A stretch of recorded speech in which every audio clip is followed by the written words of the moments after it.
This week on Sailing Sweet Ruka, we're on a 1,200-mile journey to American Samoa from French Polynesia, and we experience a plethora of conditions which require us to use a variety of sail plans.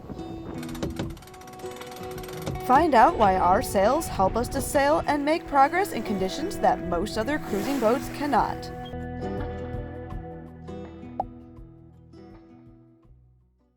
We had made a hitch north to get a little closer to the northern route in attempt to position ourselves for better breeze.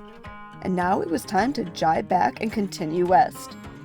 With our inner forestay still connected, we opted to furl the Genoa before making the turn.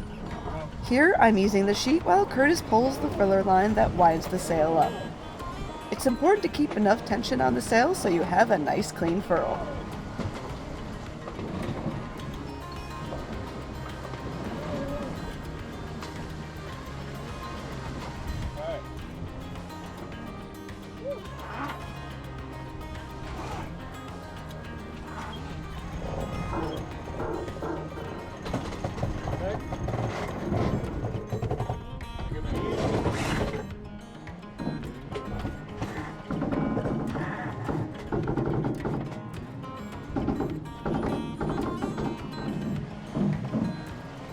Good. Instead of rolling the Genoa out, we decided to launch the running spinnaker as we are sailing close to 160 degrees true wind angle.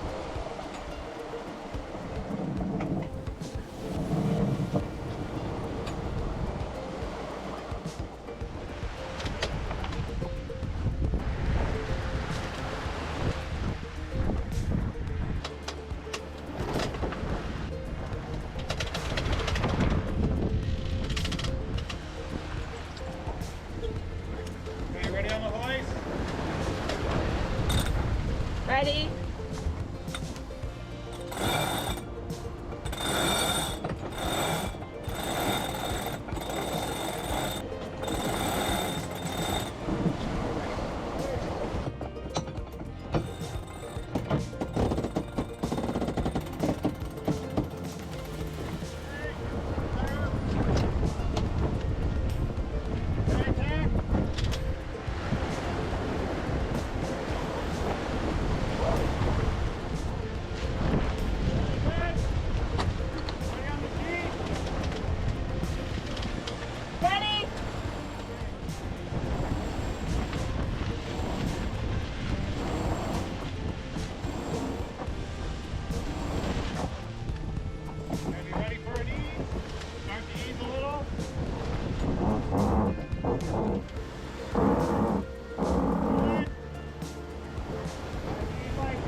I think we're good.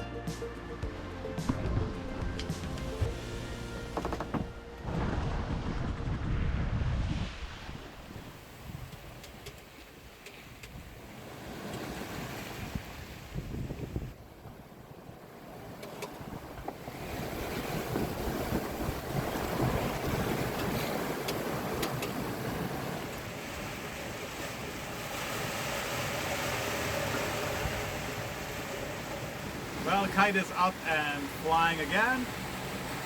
I love the Big Blue. It's fast, it's good. Kate, not so much. She's got a little love-hate relationship with the Big Blue kite.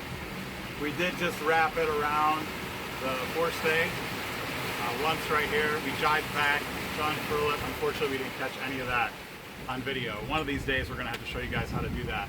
The problem is that we start to surf on these waves and we have like a 2.5 knot difference. We'll go down to about 7 knots when we plug a wave, and then we'll get over the wave and lift up and take off on the next one, and then we'll accelerate to 10 knots. And when that happens, the apparent wind shifts very far forward. You can see right now, actually turn the camera and look, see what's happening. When that happens, you've got to trim the kite. It'd be just like if you're sailing and you turn the boat upwind a little bit, the jib's going to flog. And when the spinnaker flogs, it can blow back and then wrap around the forestay because it has a loose luff. So that's the issue. But it's okay. Look, it's flapping again right now.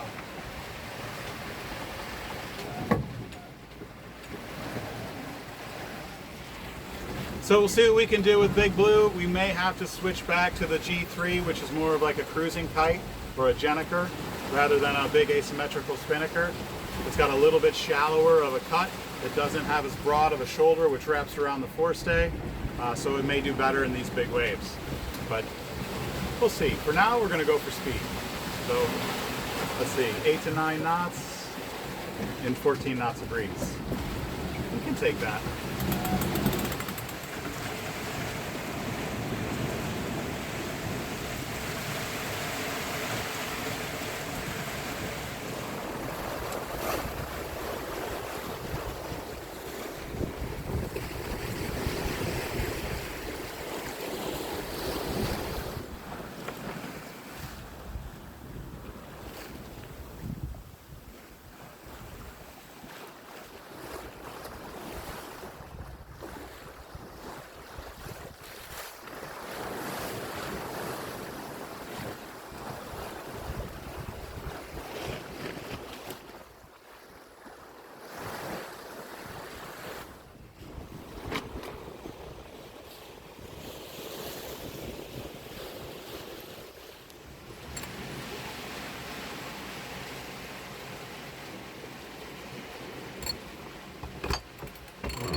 Helps us out at all.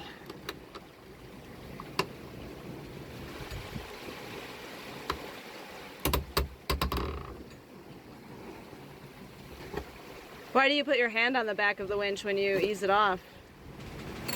When you have tension on a line, by putting your hand here, you can keep the rope basically held up against the winch, and that's kind of like it's like a braking system, right? Or like a clutch. So just that is enough to be able to hold it. So here you can see I can let off of this, and then you saw it jump, right? So by doing this, now I've let off this completely, and my hand is acting as a clutch back here in order to hold this rope. And so now I can just gently move my hand, and we can get real small, precise movements in the sheet. So rather than just trying to do it like this, your rope is going to jump, and then you can get an override. So this will prevent an override, give you a nice controlled ease of the sheet. The more you know.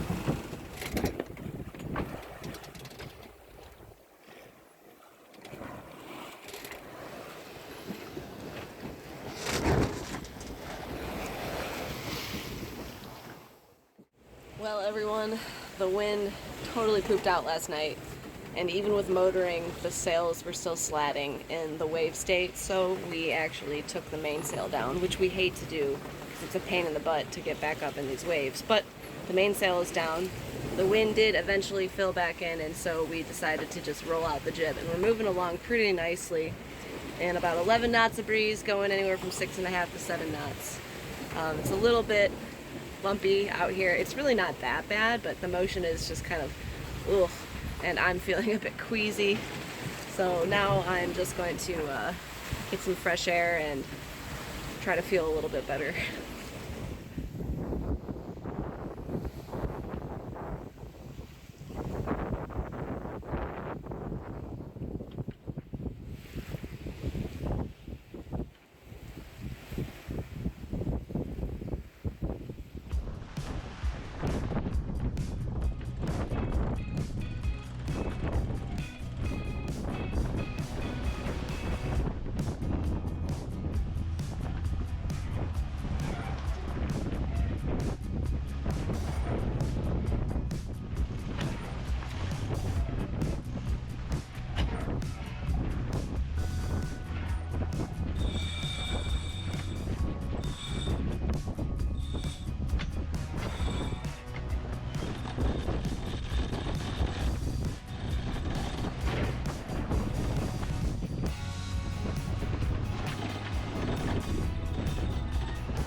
Well, everyone, what you just saw, we rehoisted the main while under sail, which was the first time I think that we've done that I can remember out in the open ocean.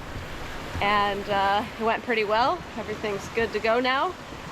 We are expecting the wind to die off again tonight, so if it's going to be slatting, we may drop it again, but hopefully not. Hopefully this wind will keep up.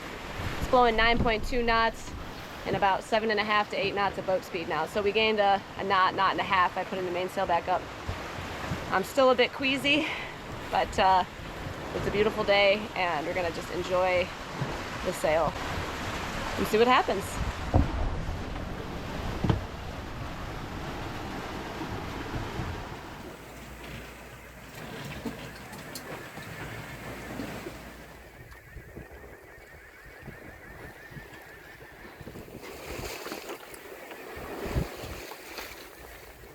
Well guys, just like we thought, the wind is lightening up, seeing anywhere from 3 to 5 knots now.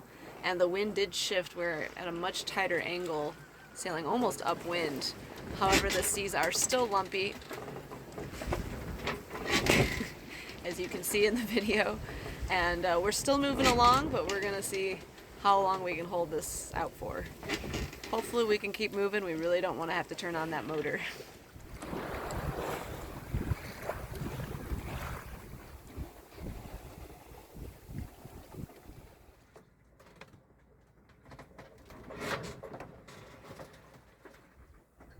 Guys, we are just flying in these light air conditions and lumpy seas, and that's partly due to our amazing sails. We got these sails from Evolution, and they are Expedition carbon membrane sails, and we found them at 180sails.com, and we bought them from Andy. And you can get an instant quote there if you're looking for new sails. But the really cool thing to know is that these sails are holding their shape really well, and they're super strong, which is helping us power through these lumpy seas and light air conditions. The other cool thing about 180sails.com is it totally lets you play around with the settings and upload the specs for your sails, whether it's a mainsail, a jib, or a spinnaker. And you can also choose your sail material and the type of sailor you are. So if you're a day sailor, a cruiser, or a racer, there's all these different settings that you can go in and play around and pick and choose what's right for you. And then the other great thing is that it gives you an instant quote. It's totally transparent and lets you know right up front what the costs are going to be, so you can see what's in your budget. Check out 180sails.com to pick out the right sails for you.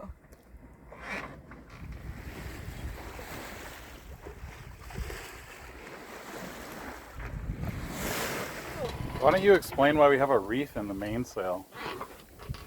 Okay. Well guys, we've got a reef in the mainsail right now because, as you can hear, the sails are slatting in these lumpy seas. It's hard to see on camera, but it's actually quite lumpy for the amount of breeze that we have. As we're flopping back and forth, we have quite a big roach on our mainsail, and it slaps into the backstay when it's at full hoist.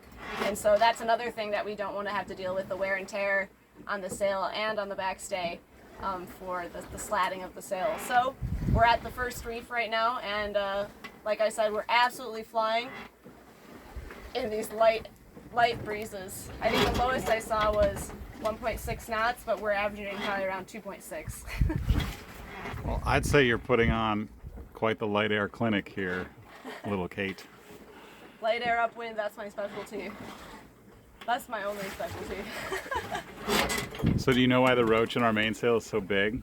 Do I know why? Yeah, you know whose kind of theory started that for cruising boats? Dashu. Yeah. Dashu started the big roached mainsail. Yep. So that you can reef early. You have more gears actually that you can play around with. Have more power and light air when you want it, right? Exactly. I mean, I don't know many cruising sailboats that can sail in 3 knots of wind. This thing is a beast.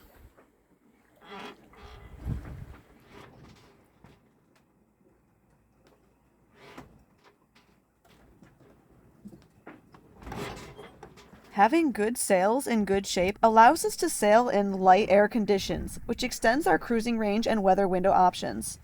A lot of forethought went into the design of the sail, including the larger roach that gives us more sail area and more speed in these gentle breezes. From our racing background, we know a lot of little things can add up, so having a smooth, clean bottom and proper sail trim with the flexibility of various sail plans opens a lot more doors to sail through. Join us next week as we finish our 1,200-mile sail from French Polynesia to American Samoa. Conditions turn from light to large very quickly. You won't want to miss the sprightly action. A special thanks to our current Patreon crew who make these videos possible. If you're enjoying our channel, please like and share our content, as this is the easiest way to support us. And as always, don't forget to click subscribe and come along for the ride. See you next time!